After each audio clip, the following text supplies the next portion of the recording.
Hey everyone, welcome to our small footprint. My name is Nyssa, and if you're new here, we are a family of 8 who live off-grid in Australia.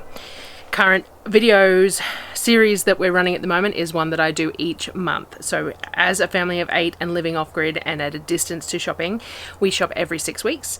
I travel 4 hours to go to Brisbane to do it because it is the most convenient for us to do that, to spend 2 or 3 days doing a bulk shop every 6 weeks. It saves us money, and even though it takes a lot of time to do that, it actually saves us time in the end.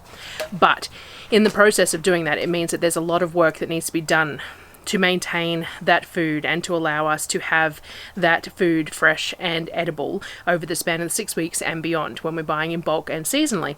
So each month I tend to do a series of these videos where I show you the daily prep, freezer meals, preserving, canning, all that sort of stuff that we do with the groceries that I buy every 6 weeks, to show you how we make it last the 6 weeks and beyond the 6 weeks. So this is part 3, I think, for May. So I used to do them every day.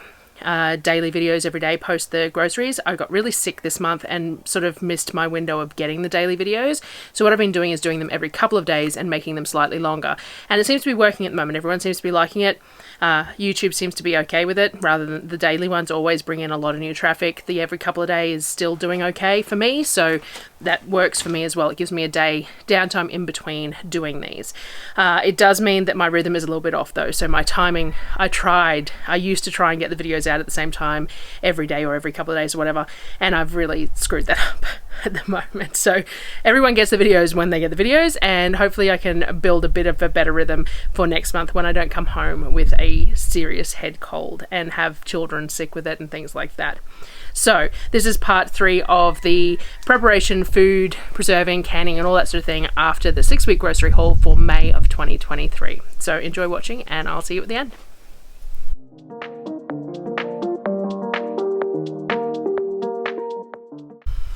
Alrighty, so chicken needs to be finished. So this month I bought, I think it was 10 of the 2.2 kilo packs of chicken thighs and 2 packs of the 2.2 kilo-ish packs of breasts.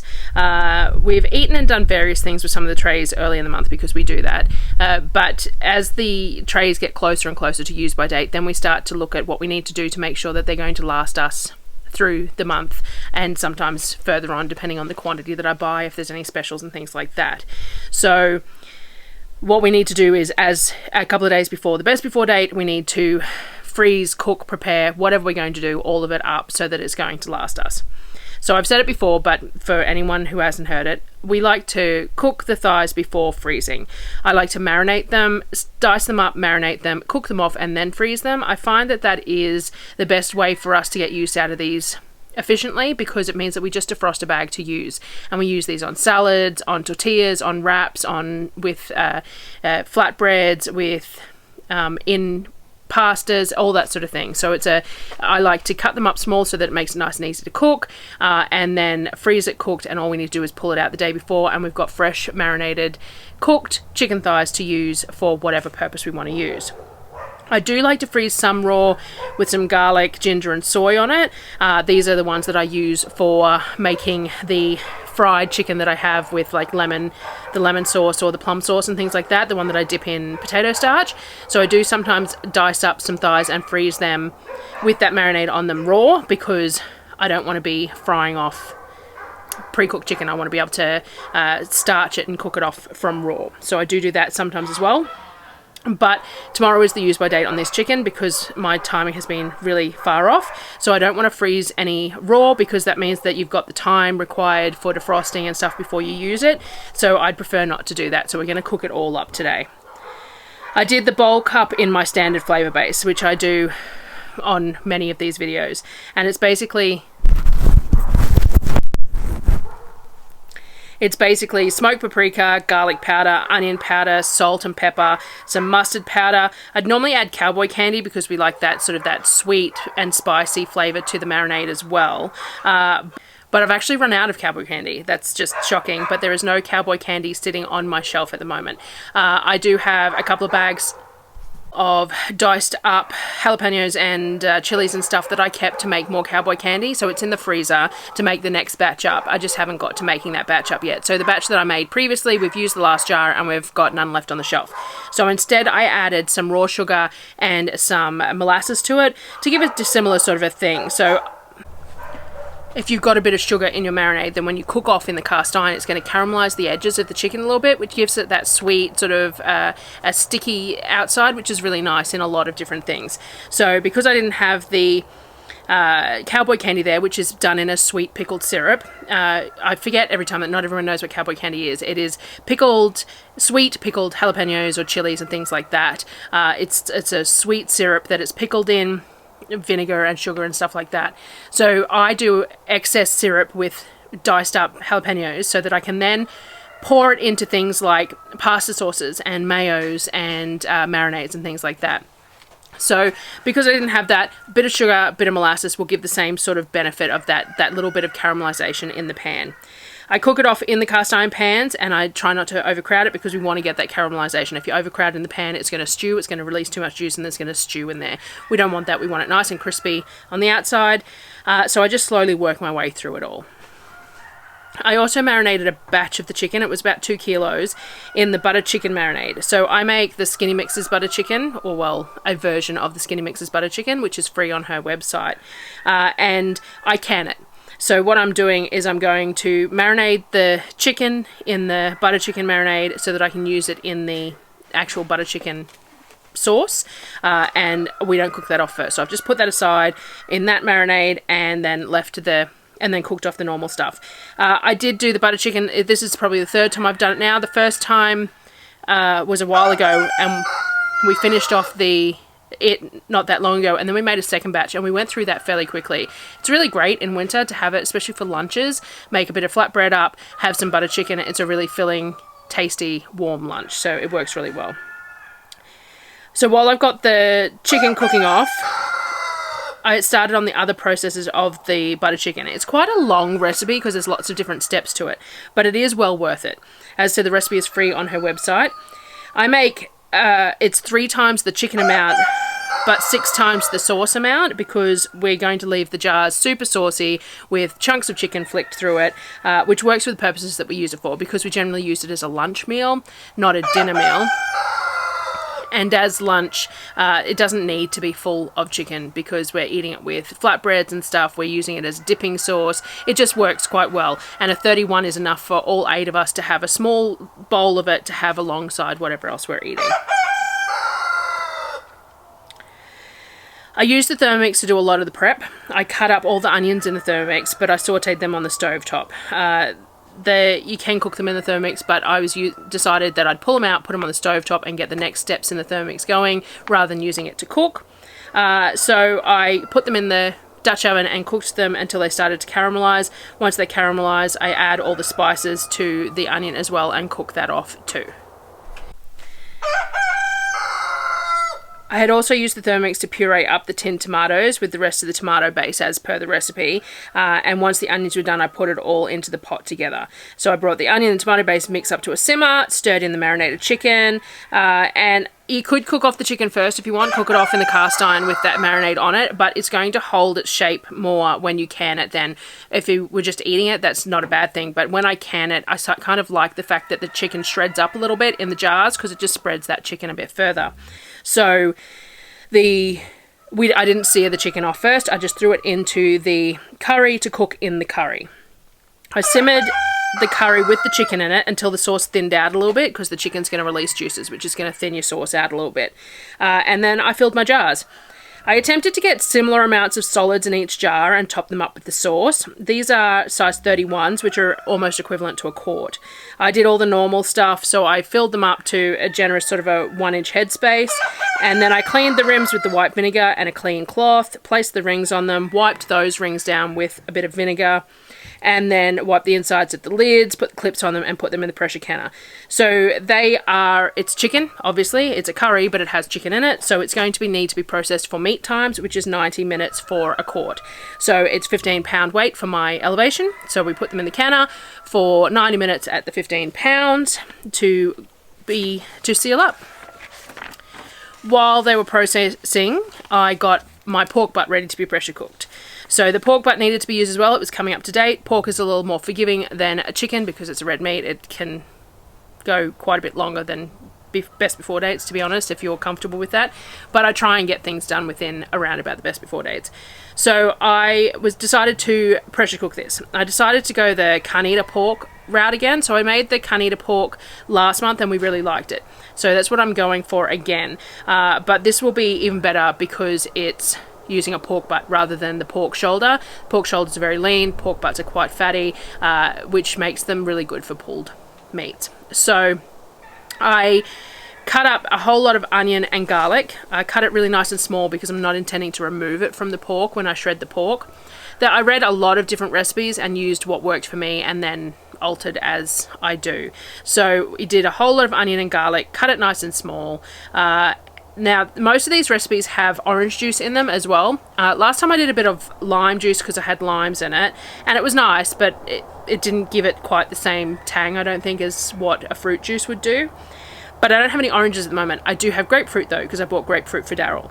So what I did was I cut the grapefruit in half, and then I sprinkled them with a bit of sugar because grapefruit are really tart, oranges are sweet. I thought normally, like, people quite often sprinkle their grapefruits with sugar to eat them too. So I thought I'd sprinkle with sugar and let it sit for a little bit, and then while I got everything else prepared. I cut the pork in half because most of the recipes were based around half the size of the roast that I had. So I cut it sort of in half, but it had a bone in the middle, so I cut it in half as much as I could. I seasoned it liberally with salt and pepper, and by that point the buttered chicken was ready to be removed for the canner. So I got that out of the canner and put it on a board because anything that comes out of the canner has to sit for 24 hours undisturbed before you test your seals. There was no siphoning, it hasn't split at all. When I make the buttered chicken, I don't add any sweetener or creams or anything before canning. I use that afterwards. So these are just the tomato curry based butter chicken without any sort of sweeteners or creams or anything like that. When we're going to eat them, I heat them up in a pan. We use a bit of cashew butter, a drizzle of honey, and a tin of coconut cream with one of those jars, and then that's what creates enough for all of us to have. Once the jars were processed and put out on the board, I cleaned out the canner because I'm going to use it to cook in. This is my Buffalo canner. It is 30 or 35 litres and it's stainless steel. I have a Presto canner as well, but I don't cook in that as generally speaking other than stock because it's aluminium, so you don't want any sort of acids because it can pit away at the aluminium. So if you're using aluminium pots, you don't want to cook anything acidic in it. So I don't use it to cook very much, but I do make stock in it if I need to because that's, again, it's not acidic and anything like that. But the stainless steel is better to cook at. Also, the Presto was still missing the pressure release valve at this point. I had ordered another one but didn't have it, so I actually couldn't use it for pressure cooking even if I wanted to. So cleaned out the buffalo. I actually used the end of the bag of bacon bits that I had bought from the butcher as well. So these were just diced bacon bits that were really cheap at the butcher. I put them in the bottom of the pan because when you're stovetop pressure canning, you need to put something in the bottom. You can use foil to lift it up or whatever you want. I wasn't real keen on the idea of pressure cooking something with aluminium foil in there, but the bacon bits work. You put them on the bottom and that's going to lift the roast up a little bit. I did add some stock to the bottom of the pot as well to help with that. So all you're doing is, because you're stovetop pressure cooking, the heat is all coming from the bottom, which means that you can burn stuff on the bottom before the meat has a chance to release its juices, unlike in like an Instapot where it's heating all the way around, not just from the bottom. So by lifting the meat up slightly, it allows it to release juices before burning to the bottom. So I put all the bits of bacon bit in the bottom to lift up the roast slightly, which is obviously, it's totally not carnita recipe, but it is what I would do if I was making Kahlua pork. So we're sort of combining the two of them here a little bit. I put the roast in. I put a few dollops of the chipotle in adobo because I bought it and I've been using it in a variety of different things. And then I covered it all with the onions and the garlic. I juiced the sugared grapefruit over the top of it all as per the instructions in the recipe. I really should have pulled the juicer out. I would have got more juice and it was really hard work hand juicing them, but I just didn't want to pull another tool out onto my very limited bench space for a single use. I put it on for 75 minutes because that's what the average seemed to be on a lot of the instructions, though it was kind of my inclination to go for 90 because I normally do meat for 90, but I didn't want to dry out and I sort of followed the instructions. So once the pressure had dropped naturally after the 75 minutes, I pulled one of the pieces out to check it, and whilst the outside of the roast shredded really nicely and perfectly, the inside was still not quite there yet. It was still very textured. It wasn't pulling away at all. So I put it back in the pot for another 15 minutes. So if I do it again, I think I'll just stick with the 90 minutes because I think after that time, it pulled away from the bone really nicely. It was good. We actually had nachos for dinner that night, but I don't seem to have gotten any footage. It was probably quite dark at that point, but I used the round tortilla chips that I buy from Coles or Woolworths, some of my home canned salsa, and I make up a batch of fairly thin cashew nacho cheese so that they can drizzle it over, and we had the pulled pork on it as well. So very gourmet nachos for dinner that night with that pulled pork and the cashew cheese and all that sort of thing. A lot of the recipes for this style of pork say that you should freeze or fridge the juices and the sauce, the juice sauce, whatever you want to call it, separately to the meat. But I wasn't overly concerned about that because it's to do with when you're reheating it, to get the crispy bit on the pork, you cook it off without the liquid and then you put the liquid on it or something like that from what I was seeing. But I wasn't overly worried about any of that sort of thing because we'll use this in a variety of different ways and it may not need to have that done to it. So all I did was poured the sauce straight over the top of the whole pork and stuck it in the fridge, and I will sort it out in the next couple of days. That's one of the benefits of cooking the meat off too, is that it doesn't then have to, you've then gotten yourself another couple of days to do something with it once it's cooked because it's going to last in the fridge for another couple of days after that. The next day for lunch, we used some of the store-bought wraps as quesadillas. Darryl had a doctor's appointment, so he was gone most of the day, so it was just me there with the kids. It was a nice quick thing to whip up around whatever else I had to get done. I used the apple butter barbecue as a base, the pulled pork, some corn, leftover cashew cheese, and for the kids, and I used some grated cheese for myself. Warm cooked lunches are a regular thing for our household. I know it's not the norm for a lot of houses, but for us, being that lunch is Darryl and my first meal of the day, and we only really eat 2 meals, both are a fairly decent sized and generally cooked. So there has been a couple of comments about serving size. Our serving sizes are quite large. Most of that's because we only eat 2 meals a day and we don't snack. So our lunches and dinners are a significant sized meal and generally a cooked meal. So after lunch was done, I mixed up a jar of the sweet and smoky rub that I use on a lot of things. I like to make it in bulk because it lasts really well in a jar, and it means I can just grab a bit to sprinkle over things whenever I want, like seasoning breadcrumbs for the top of a mac and cheese or a tuna bake or something like that. To have it there is really handy. I make it in ratios, so you can mix it up however you want, realistically, but I do it in ratios. So I do 2 parts of sugar. I like to use raw sugar and a bit of molasses. 1 part of coarse salt. You'd only do half a part if you were using like a fine grain salt, but for a flaked salt or something like that, you use 1 part, and it's really nice with the flaked salt in it, to be honest.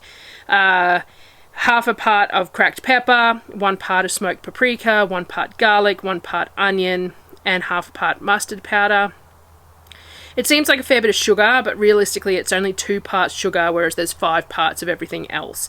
And you're only using a small-ish amount of the whole product, so it's not that big a deal. But you can leave it out completely if you want, though the sugar has its purpose in something like this.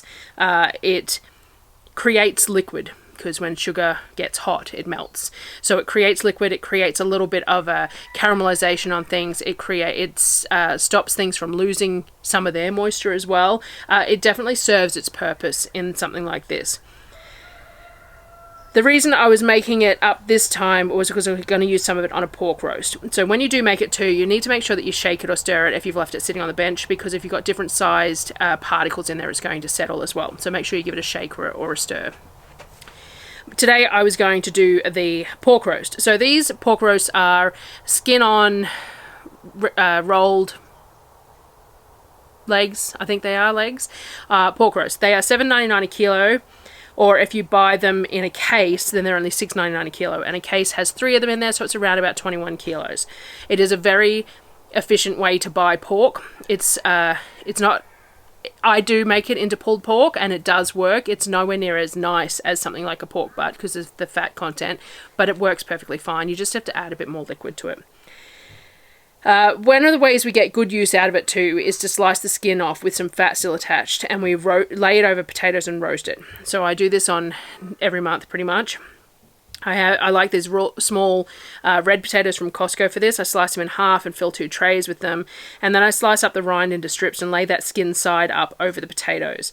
You can also freeze the rind as well if you want to use the pork but don't want to use the rind on the same day, and it works perfectly for this at a later date. So anytime you want to roast potatoes, just put a few pieces of rind over the top and the lard will render out of the rind and the potatoes will cook in it. So it's just super tasty and it gives nice fluffy crispy potatoes. I spray the rind with a light spray of oil and salt it well because we eat this as a snack as well, and what we don't eat the dogs get as snacks. They love the crunchy rind snacks as well. I kept a portion of the roast aside and put the bands back on it so it was a rolled roast portion. I then coated it with Dijon mustard. I haven't had a chance to make my own mustard at the moment. I just haven't got around to it. I really need to make enough to can some up as well because I only made a batch for the fridge, and then once it's gone I have to make another one. Like if I need it in a hurry it's too hard. Anyway, I should really make some up that can be canned on the shelf as well. But this big jar is from Costco and it's pretty cost effective for the size jar it is, and it's really nice Dijon mustard, this one, and the jars are pretty too, which helps. I coated the whole roast with the mustard, and then I coat the mustard with the sweet rub mix. I got Surreal to help me sprinkle it because she was around talking to me anyway, and it was helpful because otherwise you have to keep a hand clean enough to scoop it so you're not transferring anything, or you have to have it in a different bowl, and I didn't do that. So anyway, Surreal was talking my ear off about something, so I got her to help me sprinkle it over the roast. So you want to coat the mustard with the sweet rub as well. I put the temperature probe into the meat and put the roast in the smoker. I don't run this by time, generally speaking. It's done by the temperature. So I just run it at a constant temperature, and it's done when the temperature reaches, the internal temperature of the roast reaches the temperature for the specific cut of meat. So this went in about 2 p.m. by the looks of the timestamps. I finished the rind off the rest of the roast and got both trays of potatoes into the barbecue as well. This is really nice done in our wood pizza stove, but we don't have a flue extension for it at the moment, and it means that it doesn't use the wood particularly well. It's not very effective because it's not drawing properly, so it requires a lot of babying. You have to stand somewhat near it or be somewhat near it for the entire cooking process because you have to keep on adjusting that firebox. So I couldn't be bothered, to be honest, today, so we did it in the barbecue. And I was here on my own with all the kids. It was just too hard. Once the internal temperature was adequate for the pork roast, it was removed from the smoker and I wrapped it in some foil to rest. While it was resting, I cut up a bunch of broccoli we still had left to use and sauteed it up in the cast iron in a little bit of lard to have with the pork and potato. I sliced the pork up nice and thin, but nice big slabs of it. It's super tender this way, but not fall apart. So I cook it to about 62 Celsius or 145 Fahrenheit internal, which is medium rare for pork. And it's the perfect temp for this style of eating, for this slicing and eating warm, or slicing the next day and eating as sliced pork, as like a roast pork on a roll or whatever. If I was cooking it for like a pulled pork, you'd be aiming for 90 to 95 Celsius or 190 to 205 Fahrenheit, and it would have taken 2 to 3 times the amount. This was of time. This was about 6 p.m. when I'm slicing it up, so it only took about 4 hours to get to that internal temperature in the smoker.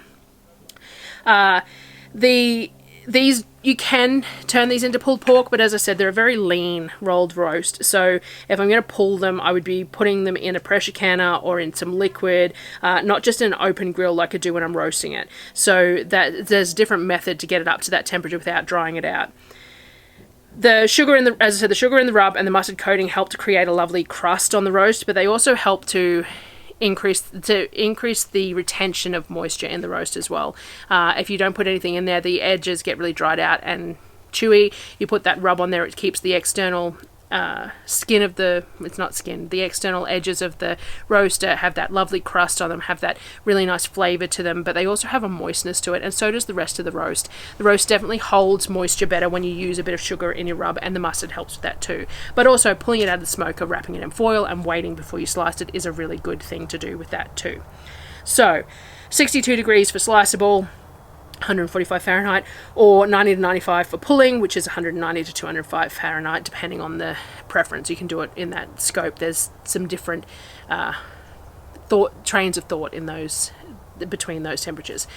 So that's what we did with that pork. So that was the first of 3 porks too. So you'll see the other 2 porks at some point throughout the month as well, and the other half of this one, because I only cooked half of that one today too.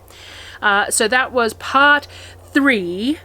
So the next few days of the food prep, freezer prep, meal prep, and all that sort of stuff to get through some of this stuff. There'll be a few more parts to come every couple of days as I get them out for you, in amongst other things that are current as well. That's the plan. We'll release these every couple of days, but we might do some current stuff like the chats and things like that, or anything, you know, interesting that I happen to do in between it can be done as well. We're still working on scheduling, so it is what it is. And I hope you enjoyed watching, and I will see you again next time. Thanks, guys.